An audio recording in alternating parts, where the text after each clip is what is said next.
بسم اللہ الرحمن الرحیم۔ السلام علیکم ورحمۃ اللہ وبرکاتہ۔ دل چار قسم کے ہوتے ہیں۔ حضرت حذیفہ رضی اللہ تعالیٰ عنہ فرماتے ہیں دل چار قسم کے ہوتے ہیں۔ نمبر ایک وہ دل جس پر پردہ پڑا ہوا ہے، یہ دل کافر کا دل کہلاتا ہے۔ نمبر دوسرا دو منہ والا دل، یہ منافق کا دل ہے۔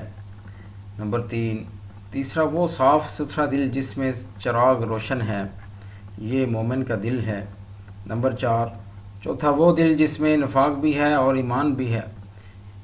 ایمان کی مثال درخت جیسی ہے جو عمدہ پانی سے بڑھتا ہے، اور نفاق کی مثال پھوڑے جیسی ہے جو پیپ اور خون سے بڑھتا ہے۔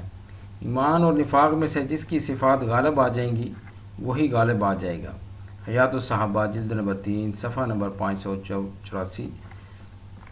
اگر آج کی آپ کو یہ ہماری ویڈیو پسند آئی تو کائنڈلی اس کو لائک، شیئر اور سبسکرائب ہمارے اس چینل کو بھی کیجیے گا، تاکہ زیادہ سے زیادہ دین کی ترویج اور اشاعت ممکن ہو سکے۔